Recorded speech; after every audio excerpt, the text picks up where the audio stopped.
Hey, Caleb Rule with Rule Marketing Group here with another digital experience feedback session. This time we're going to be looking at Gong. If you haven't heard of Gong, then you're clearly not in the sales and marketing space.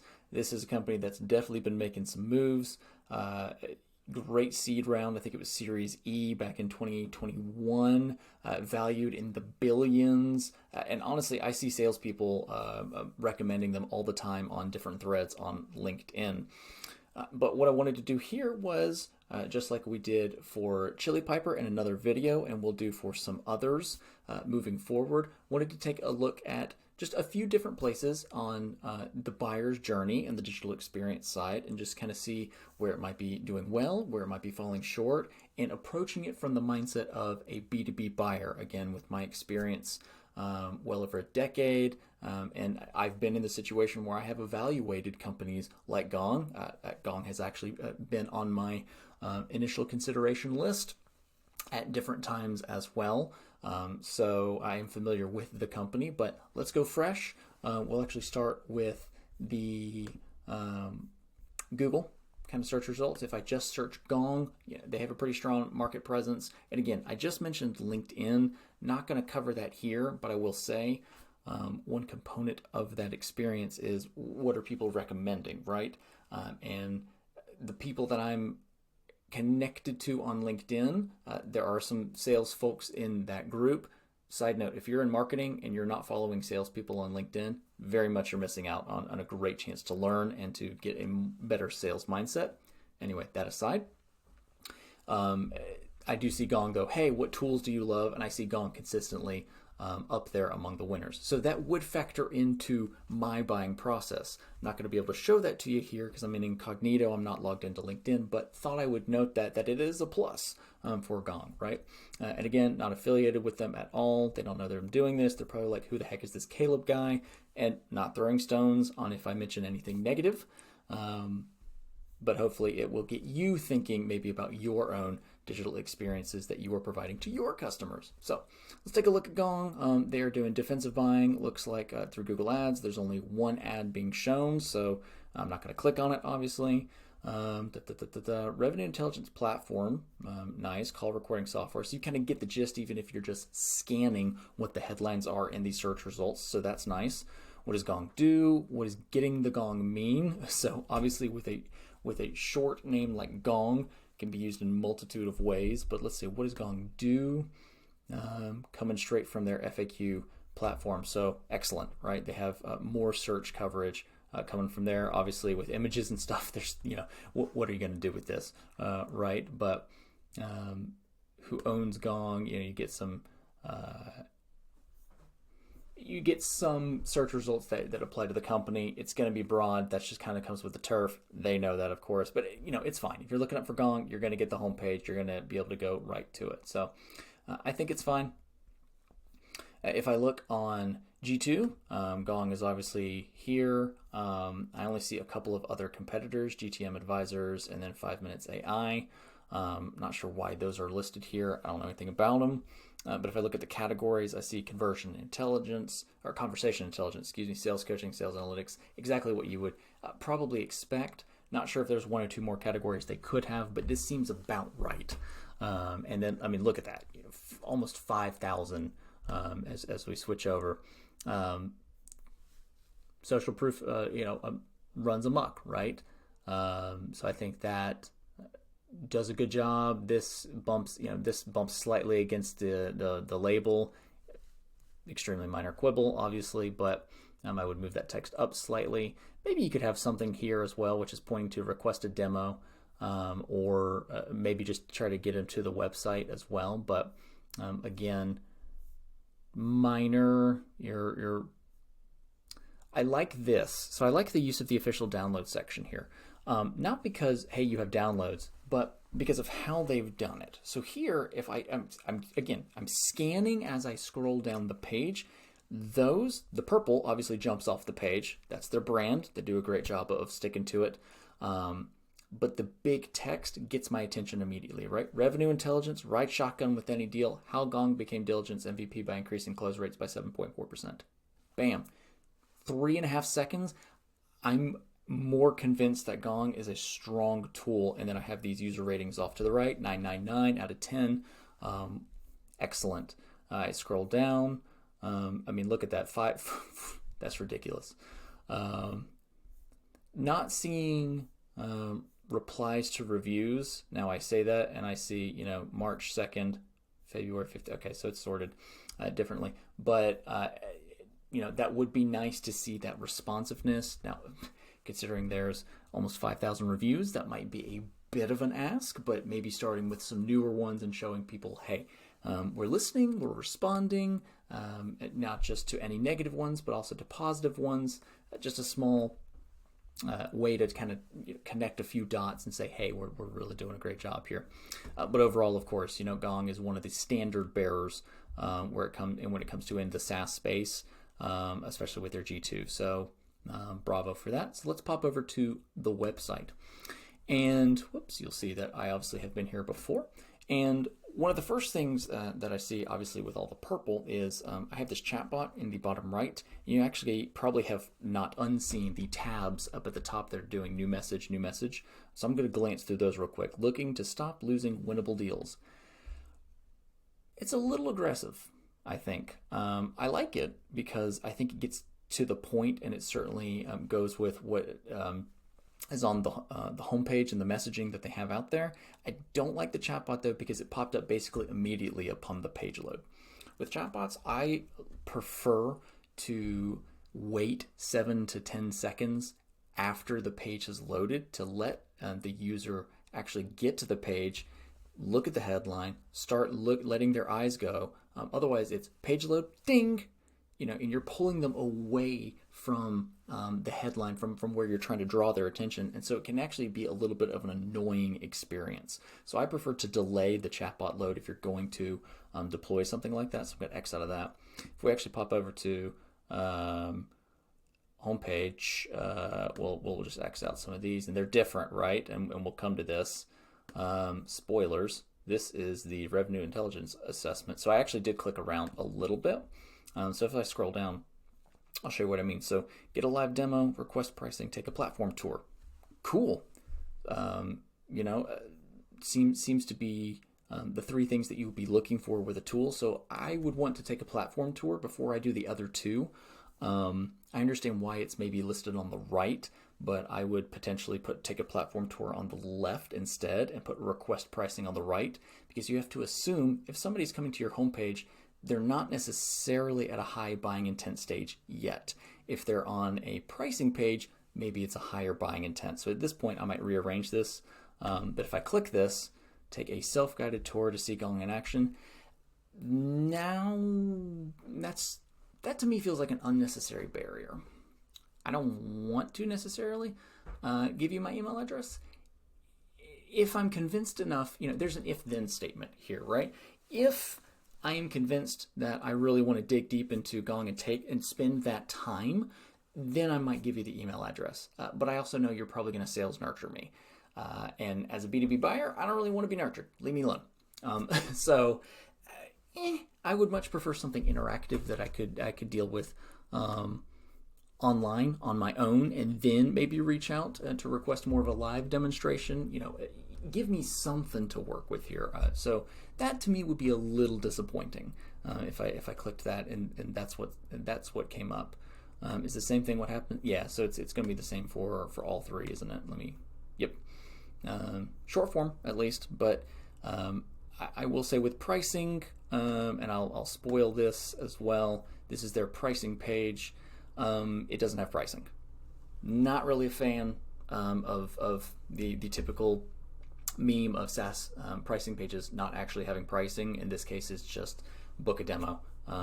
So I appreciate talking to some of the questions that you would have, but ultimately your pricing page doesn't do what the user wants. So for me, I would find this annoying, and actually I would find it annoying enough that I'm going, okay, what is the pricing? So we're jumping around here on the tabs, but I would actually go look up what the pricing is, because I probably can find it, right? And if I scroll down, there's the Gong official pricing. I'm going to ignore that because I already looked at this. Maybe I'll look at how is Gong priced. Okay, meet record. This is a blog. and all of a sudden there's 4 other meeting intelligence tools.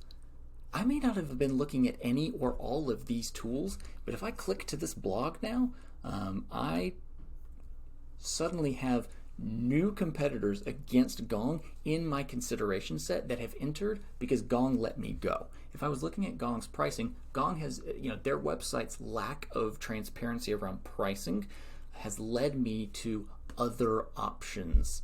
And here it is, right? Other alternatives to Gong. Boom. Chorus.ai, SalesLoft, and now I'm looking at, now I'm less in Gong's control because I've chosen on my journey as I'm investigating to go find the data elsewhere. And in fact, I found another website, also Boo pop-ups, Boo email newsletter pop-ups. Go away. But Rev Pilots, I've heard good things about this as well. So they kind of dig deep, but there's Gong alternatives if pricing is too high. So it's like, wait, okay, this article gives me, just scanning, makes me think maybe this could be too expensive. Now, depends on your budget, depends on if you're an enterprise buyer, depends on, lots of different things, but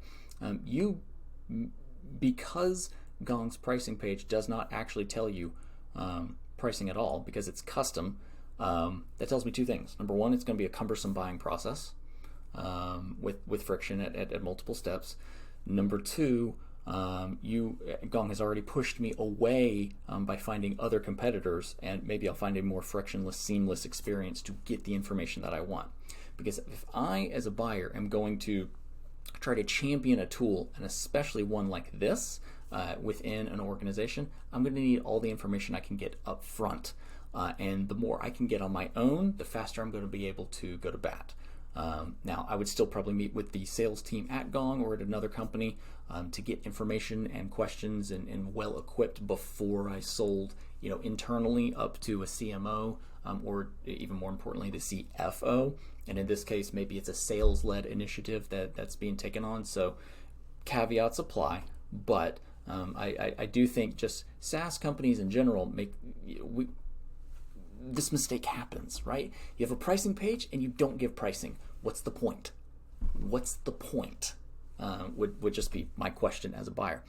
The menu itself, plenty of white space, makes sense. It is a big, heavy menu.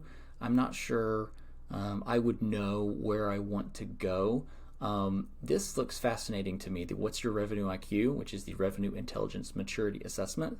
I'm a sucker for a good assessment. I would like to see this maybe brought forward.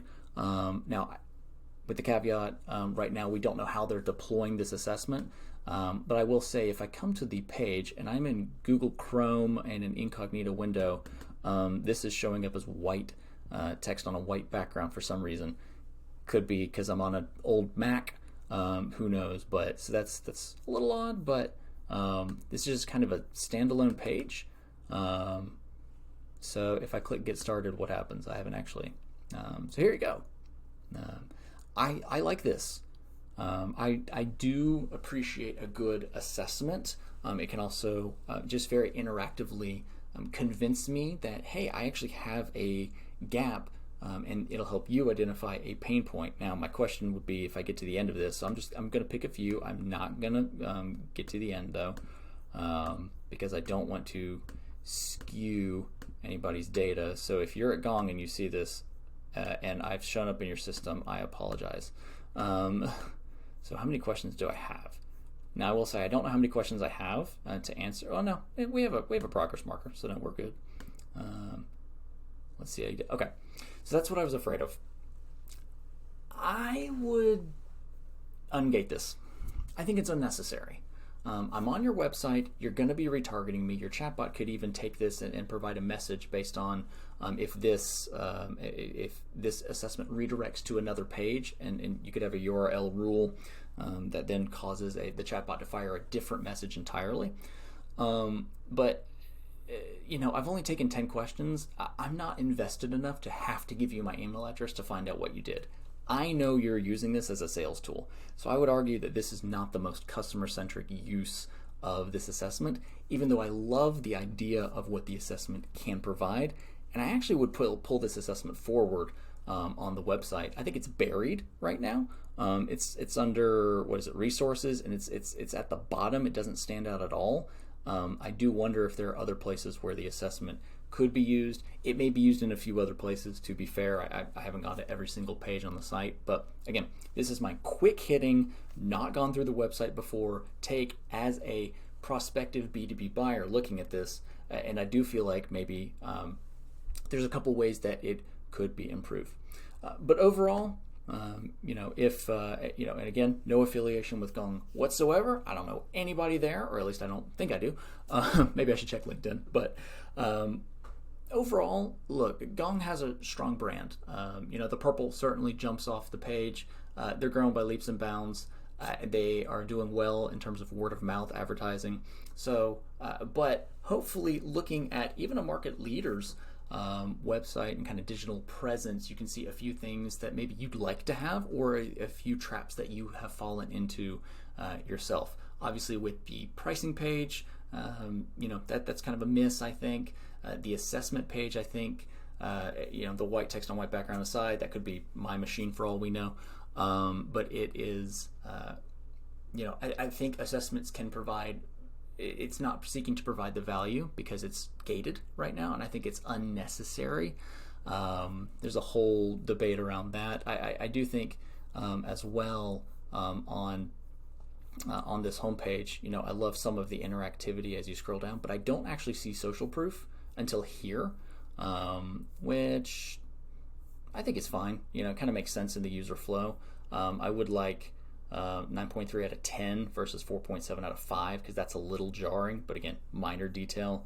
Enterprise Titans, I do kind of love that. So the social proof is here. I do think it is strong as well. No CTA though in some of these sections. So we see this as well with the we're addressing specific personas. So forgot to scroll down on the homepage. There was a little bit more there. In general, I think it's a pretty strong experience, a pretty strong digital experience. G2 obviously does a great job of you go there and you go, whoa, right? I mean, like 8% or 5-star reviews or something like that. So they have done an excellent job in cultivating proof points. I do wonder if there's just a few small tweaks, or I do wonder if pipeline, they're missing out on some places, because as a buyer, I would go to the assessment on the website, or I would go to the pricing and I'd go, you're not giving me the control that I'm looking for in this process, right? B2B buyers are in control, and buyers are going to buy when they want to buy, and buyers don't want to talk to sales. Just to be, that's going to be, I think, a recurring theme is that to be customer centric, you have to understand that sales is hard, yes, but you've got to let the buyer dictate when to engage with sales. Otherwise, I think you're going to lose people in your pipeline because they're just not ready and they're not going to get the information that they want without talking to a salesperson.